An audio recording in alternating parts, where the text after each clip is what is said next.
Infelizmente, nós estamos com entrave na área de TI, é sempre a galera de TI, né? A gente tem sempre culpa de tudo, né? A galera de TI não deixa esse espaço marcado para que a gente coloque, a gente fica restrito a ter que colocar o seu nome como social. Eu falei, pois é, na época que eu mudei, que eu retifiquei, não foi essa época agora, porque agora já é possível você retificar diretamente em cartório, né? Você fazer a retificação administrativa. Na minha época eu tive que passar por um longo processo de 2 anos, enfrentar um juiz, uma promotora, contar minha vida toda, uma violência horrível. Na época a gente sofria, né? Pra poder retificar meu nome. Aí eu chamei ela e falei, minha senhora, eu não passei 2 anos daquela violência toda para agora você colocar meu nome como social aqui.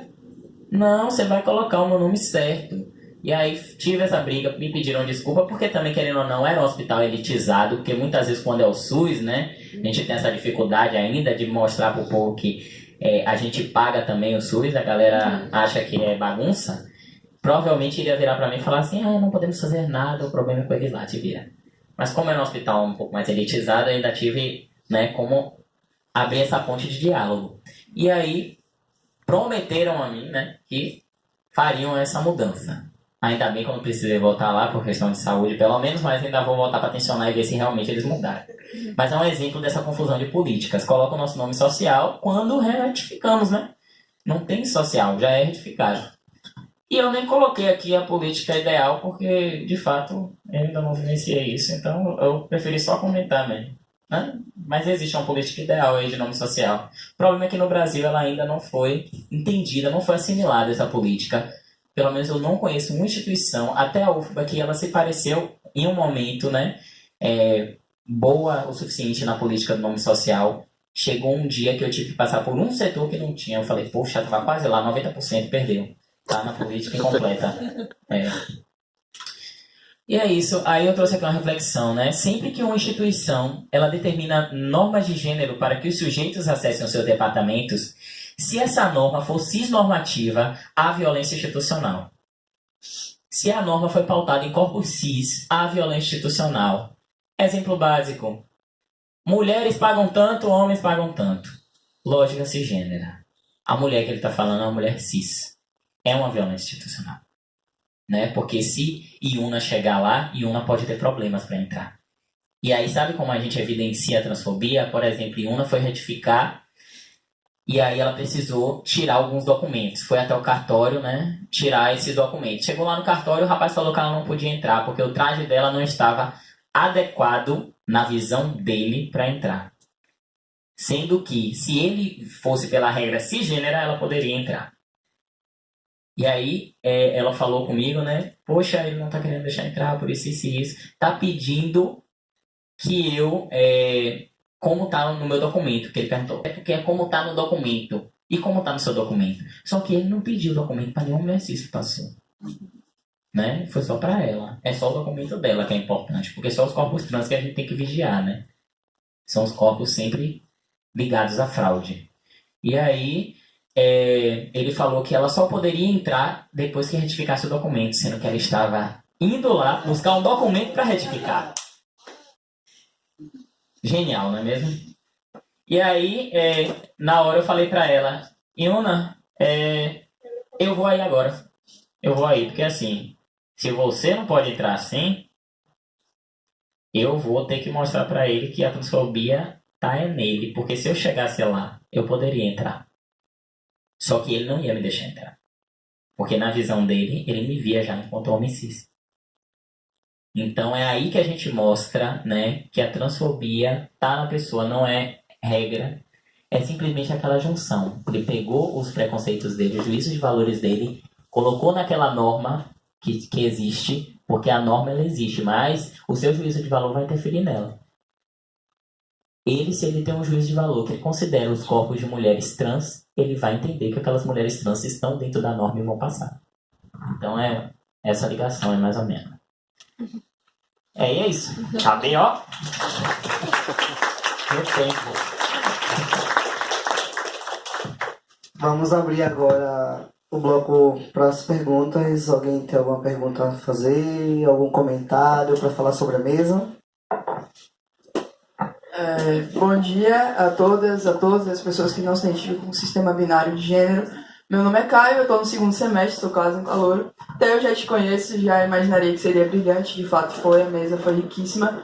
E você traz uma questão que para mim é muito forte, com relação aos corpos trans só serem considerados respeitosos e livres dessa vigilância quando são percebidos como corpos cis.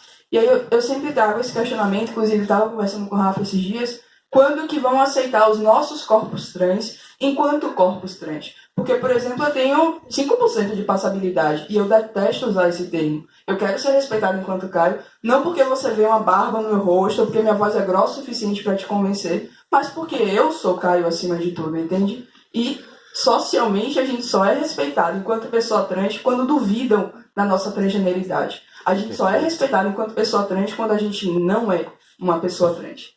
Se você chegar para qualquer pessoa e falar que é Theo e não citar que é uma pessoa trans, você vai ser super bem tratado. Eu duvido que você passe qualquer tipo de empecilho porque você tem total passabilidade. Ninguém vai ficar puxando sua barba para ver se ela é falsa. Mas se eu chegar no ambiente e falar que o meu nome é Caio, eu vou passar por todas as inconveniências possíveis. Então, a gente tem esse padrão de só respeitar o outro enquanto pessoa trans, enquanto pessoa que não está adepta a um sistema cisnormativo, seja ele binário ou não binário, quando essa pessoa tem passabilidade. E a passabilidade, querendo ou não, é uma questão de segurança. Eu queria ter barba e eu queria poder já ter feito minha mastectomia para poder andar na rua à noite sem sofrer uma tentativa de ser esfaqueado, como eu já sofri uma vez. Então, assim, é uma questão da gente estar sempre nesses espaços, salientando que o respeito está acima de como você me enxerga, mas da minha subjetividade. É como eu me enxergo e como eu quero ser respeitado. E paciência se você não sabe lidar com suas questões, entender que eu sou Caio e me chamar pelo meu nome correto. Trabalhe isso com você.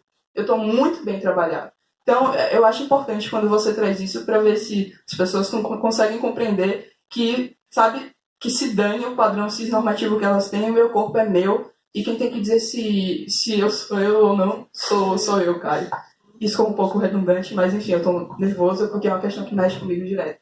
E aí, Rafa fez uma pergunta ontem que também é muito recorrente, sobre a exigência da hormonioterapia para a gente, a exigência da mastectomia e todas essas exigências que são feitas, né? Eu tenho o direito de ser um homem trans e ser respeitado enquanto homem trans e usar o meu vestido se eu quiser usar. E isso não vai ferir a minha masculinidade. E a partir do momento que a gente compreende que os nossos corpos são nossos e que nossa identidade é subjetiva e que a gente que constrói todo esse processo, a gente se livra dessas amarras. Mas a gente também entra em vulnerabilidade e a gente também perde segurança e a gente perde respeito. Em sala de aula, se qualquer professor citar o termo LGBTQI-fobia, todo mundo vai olhar para mim. Mas quando qualquer professor cita o termo psicologia comunitária social, que é uma área que eu tenho bastante interesse, ninguém vai me enxergar. E aí você trouxe essa questão também da gente ter sempre visado como pessoa trans que vai discutir gênero e nunca outra área que a gente tem habilidade para falar. Eu amo poesia, não vejo ninguém me chamando para uma roda de poesia.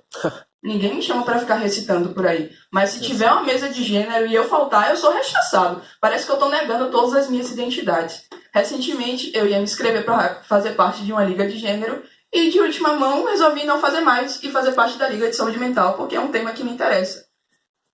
Foi um absurdo. Como assim você não vai fazer parte da liga de gênero? Você tem que estar dentro desses espaços. Tem que estar dentro desses espaços e já estou fazendo parte, só envio ouvir. Sabe? Eu posso estar como ouvinte também. É importante isso. E eu também quero discutir outras temáticas. Eu quero estar em outros espaços, ocupar novas posições. E no curso de psicologia é importante a gente respeitar isso, entende? O meu lugar de fala e o meu lugar enquanto ouvinte. E eu tenho esse direito. Porque qualquer corpo cis tem, menos o meu. Então, assim, se você pega uma pessoa cis que é do direito penal e do nada resolve discutir direito civil, ninguém vai dizer nada. Mas se você pega uma pessoa trans que não quer mais discutir gênero, quer tratar um pouquinho de poesia, você está deslegitimando toda a comunidade trans.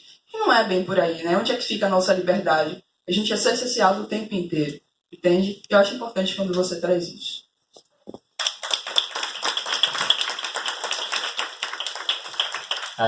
Genial, suas considerações também.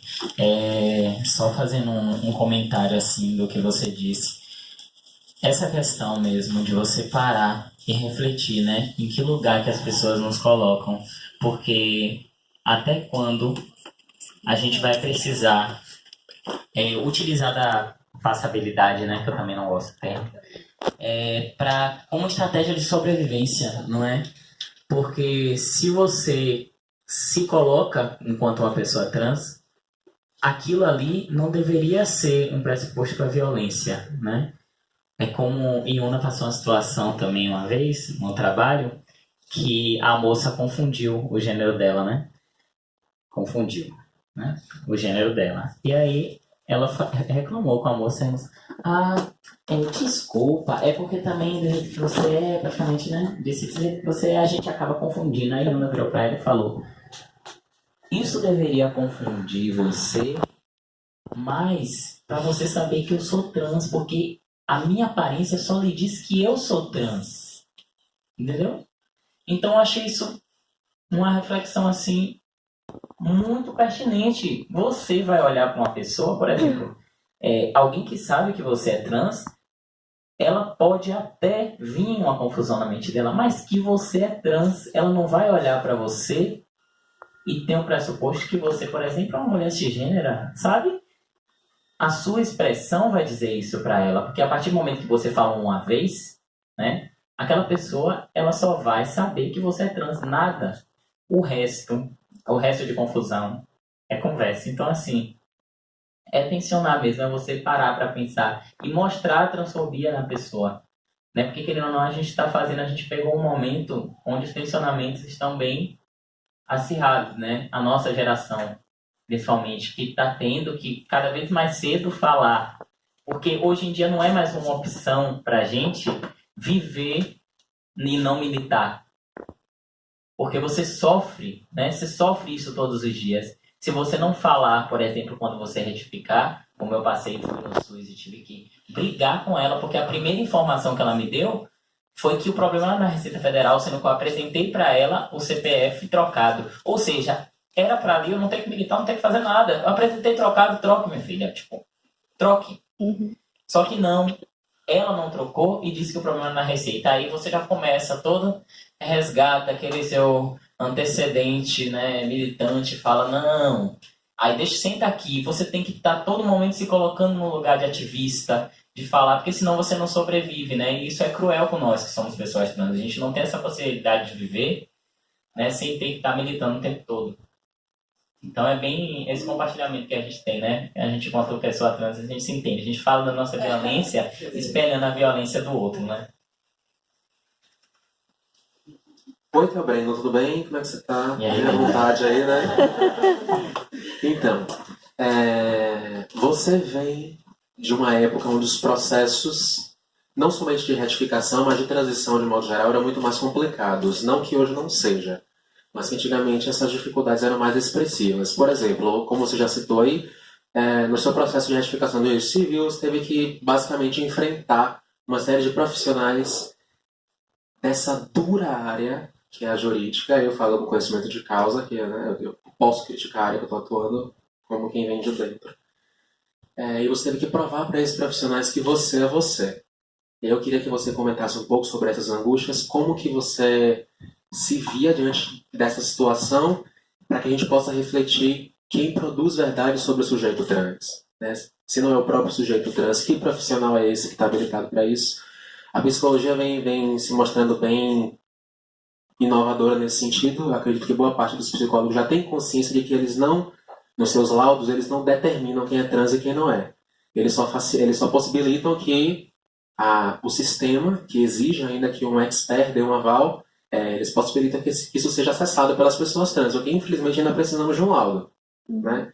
E eu queria que você comentasse isso contrastando com a realidade atual, depois da histórica decisão do STF, onde a pessoa trans supostamente tem uma autonomia de se autodeterminar e retificar os documentos a partir daí. E se você enxerga realmente com esses olhos maravilhosos que todo mundo fala, né, se realmente existe um mar de rosas após a retificação, se a retificação em si resolve, e como que você pensa o campo da medicina nesse sentido, o campo da saúde nesse sentido, porque avançamos um pouco no campo jurídico, no campo político, no campo médico, por exemplo. O sexo, enquanto categoria política, já foi retificado. Tá lá. Mas, como o Theo falou, tem a questão dos homens trans com ginecologista. Se eu quiser, como eu fui agora, se eu quiser pleitear algum tipo de serviço médico voltado para o meu corpo, como infelizmente não temos a categoria gênero nos documentos, o que mudamos é o sexo. Mas para a medicina não interessa o que está lá. Eu fui fazer um espermograma recentemente que tiveram que colocar o meu sexo como masculino para que eu tivesse acesso a esse serviço. E não é só um sexo masculino no laudo, é todo o tratamento, né? Senhor Vitória, venha por aqui. É isso que vai acontecer se ele for no ginecologista. Senhora Theo, por gentileza. Então, assim, como que você enxerga esses processos? Como que era antes da autodeterminação pelo judiciário? Como que está sendo agora? E como que é importante a gente pensar esse fator, né, de quem produz a verdade sobre o sujeito trans? Essa mulher não é nada, tá?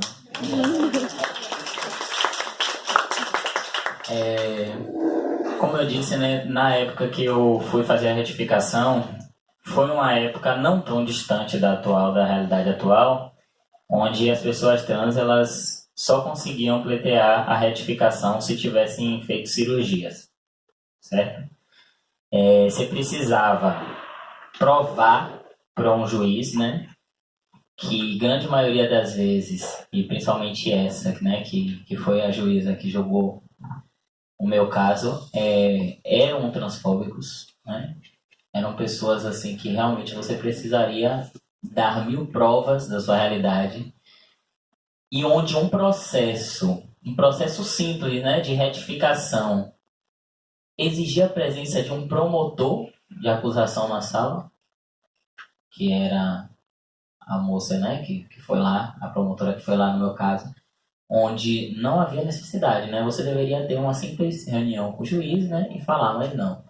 Então, assim, na minha retificação, na minha época, o que tinha que ser feito? Era assim, você ia lá com os brothers tomar uma cerveja no final de semana, tirava 5 fotos, que você era homem mesmo, do lado de umas 3 mulheres, porque o pressuposto era esse. Para você ser reconhecido enquanto homem pelo judiciário, você tinha que ser minimamente heterossexual, enquanto homem trans. Não existia a possibilidade de um homem trans gay, aí eu tenho um amigo, né, homem trans gay, que sofreu uma violência maior nesse sentido, porque ele precisou esconder a sexualidade dele para pleitear o gênero e o nome dele, né? E aí, nessa época, eu precisei tirar foto, prints de Facebook, prints de cartas com meu nome, muitas coisas assim, surreais, você precisava tirar para você provar para um juiz, né, a sua realidade, fora laudos, né? Que da época também a gente tinha que fazer um acompanhamento, né, mais rígido, enfim, com psicólogos, ter laudos para apresentar. E aí, eu precisei apresentar tudo isso. E assim, foi um processo violento e que eu agradeço muito, mesmo com as dificuldades que a gente ainda tem hoje, os empecilhos que os cartórios vêm colocando, inclusive hoje ainda, que eram desnecessários. Porque se o CNJ diz que não precisa de laudo, eu não sei para que você fazer uma normativa dizendo aqui apresente laudo se quiser. Não tem necessidade, isso abre precedentes. E aí eu não estou aqui para falar isso. Juridicamente isso é um precedente, né? Não existe isso. Se não precisa de laudo, não precisa de laudo. Nem na norma. Você não precisa colocar que a pessoa precisa apresentar, né? Então assim, eu venho de um tempo onde isso era muito mais violento, né? Que a gente tinha que sentar lá na frente e aí a gente conversa e aí perguntas. Como, por exemplo, perguntaram a minha testemunha do meu lado, porque tem que levar 2 testemunhas que te conhecem há 2 anos. E eu tinha, né, que levar 2 testemunhas que te conhecia há 2 anos, mas que não podia ser amigo. Não podia ser amigo, não. Tinha que ser alguém desconhecido, assim, que passa por você todo dia, que as perguntas que ela fazia. No mínimo, você chamava aquele fofoqueiro que tem na esquina de casa. E aí, perguntaram ao meu amigo do meu lado, assim, vem cá, ele já se relacionou com algum menino? Você já viu se relacionar com algum menino? Exatamente assim a pergunta para o meu amigo. E aí, na hora, eu não venho dessa vivência, então meu amigo não teve muita dificuldade para responder, mas eu, enquanto um homem trans, assim, que me preocupo com a minha categoria, eu parei assim na hora e pensei, imagine se fosse fulano, que é um amigo meu que já se relacionou, entendeu? E outra coisa, você tá julgando uma pessoa por um se relacionou. Ela não perguntou ele se relaciona, ainda que seria problemático também se ela perguntasse, muito problemático, mas ela, sabe, se baseou em algo que aconteceu. Quer dizer, você obrigatoriamente vem daquele discurso médico de nasceu trans, né? Sempre foi trans. Se a gente acredita que é tudo construção social, inclusive a identidade cisgênero, a gente acredita que é tudo natural. É impossível, né, esse negócio de nasceu. Não, é construção social. Então, eu venho dessa época, assim, dessa realidade. E eu acredito, sabe, mozinha, que melhorou muito sim. que melhorou muito com relação à retificação, mas acredito que nós temos muitos problemas ainda, principalmente, primeiro, a questão das normativas, né, que muitos cartórios continuam dificultando, pedindo mil coisas. A retificação para pessoa cisgênera, ela sempre aconteceu. Uma pessoa, a Iona dá sempre exemplo, né, uma pessoa que se chamava Xerox de outra impressora que existiu e pediu a retificação, conseguiu. Por quê? Porque era uma retificação possível para pessoas cis, quando o nome apresentava um cunho vexatório, que é o nosso caso, né? A gente muitas vezes retifica para que tenha que, né, se passar menos violência, enfim. Porque, inclusive, a disforia, né, que é o nome que dão, ela é produzida por esse meio. Iuna, por exemplo, nunca teve problemas. Eu, no começo da minha transição, nunca tive problemas com o nome de registro. Só que aquilo ali é utilizado com tanta violência todos os dias que muitas vezes a própria disforia que a pessoa trans tem, ela é causada pelo meio, pelas coisas que rodeiam ela ali durante o processo. Né? Se fosse normal, por exemplo, hoje, se as pessoas não considerassem, né, anormal você ter, por exemplo, uma pessoa, sei lá, chamada... Hoje nós temos Ariel, por exemplo, como um nome ambíguo, né? Mas se nós considerássemos todos os nomes como possibilidade para todos os gêneros, provavelmente o índice de retificação iria cair drasticamente, né? Porque o nome hoje está atrelado à sua representatividade social, ao seu sexo, né, que está lá no documento. Então, acaba criando mais pessoas disfóricas. Então, assim, essas normas, elas só servem para dificultar. Pessoas cis retificáveis não precisava de tudo isso. Não é para estar colocando pessoa trans em lugar de fraude, né? A nossa retificação ela é comum como de qualquer pessoa cisgênero. Então, os cartórios precisam melhorar nesse sentido, né? Que parar de ver uma norma mais de acordo com a realidade das pessoas trans. Por exemplo, pessoas trans em situação de vulnerabilidade social, hoje em dia não conseguem retificar porque é R$100 e alguma coisa para você conseguir uma retificação. Né? Se você conseguir pleitear alguma gratuidade com muita demora, você demora tipo 3 meses, algo que você faria em 15 dias, que é uma retificação. Então, assim, a gente repensar, né, esses processos, como se dão esses processos. E uma outra coisa é a gente repensar as implicações que isso vai causar. Como, por exemplo, as pessoas... Aí eu faço um paralelo assim, com a questão da escravidão. Né, que os escravos eles foram jogados sem uma possibilidade, né, de trabalho, sem nada. Ou seja, eles tiveram que reconfigurar a realidade deles com base naquilo que eles viviam, ou transformando, né, aquela escravidão, aquela escrachada, em uma velada. A mesma coisa, praticamente, em paralelo, nós só passamos. Foi jogada uma retificação pelo CNJ sem o mínimo de preparação social para isso. Aí você vai fazer uma retificação de uma CNH, como os meninos passaram muita dificuldade, a pessoa não entende nem o que está acontecendo. E aí tem que ligar para Brasília, para não sei na onde, para o chefe de não sei o que, para saber o que é uma retificação. Né? Então, fazem uma política, né, de retificação administrativa, melhora a nossa vida de um lado, mas dificulta em outro, porque a gente tem que ficar ligando de instituição até instituição para poder retificar o nome em cada uma e passando constrangimento em todas elas, porque todo mundo, da primeira vez que você for retificar, depois não, mas na primeira vez vai saber que você é trans, e aí você não sabe quem é o profissional que está lá para te atender, né? Isso, a outra coisa foi o que? Tem mais alguma coisa? Ah, isso.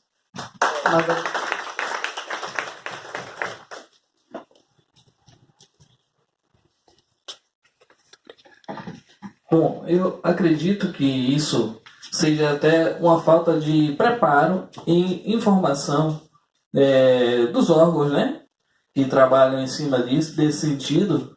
Eu digo, por exemplo, próprio, tá? Eu, recepcionista de uma empresa, já atendi 2 pessoas que eram trans. Só que eles ainda não tinham feito aquela questão do documento. Ela se apresentou com o nome social. Quando eu olhei a identidade, outro nome. Aí eu parei, né? Ela me disse, não, eu vou lhe explicar o que está acontecendo. O meu nome social, meu documento ainda não está pronto. Mas eu já solicitei, já estou encaminhando isso.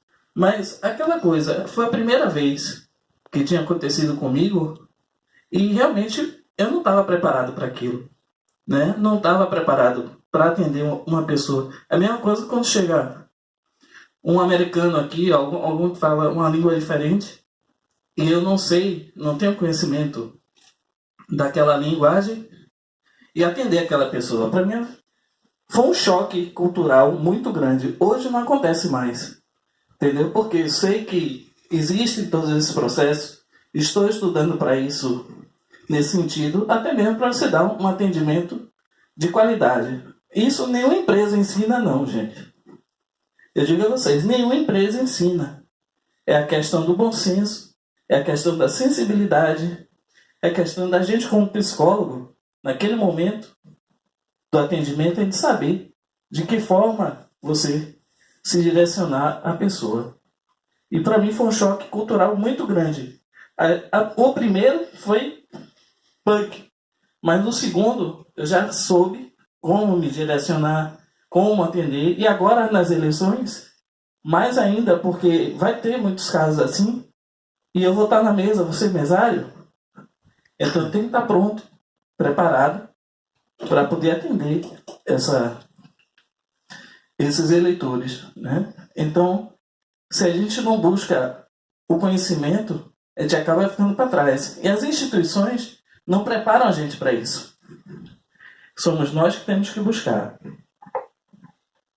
É importante, eu entendo quando você diz e se coloca no lugar de um indivíduo que realmente estava aleatório, né, ao que se passa a existência, né, das pessoas trans, até porque a gente é apagado mesmo, né, foi isso que eu trouxe bem aqui, a gente é apagado dos lugares, né, quantas pessoas, como quando eu perguntei, quantas pessoas idosas trans você conhece? A gente não conhece, eu acho que todo mundo se visse e iria, né, nossa... Lembrei daquele dia da palestra que falou que não conheço, agora eu conheço. Tipo, então, quando a gente tem o primeiro contato, sempre quando você não ouviu, vai ter um choque.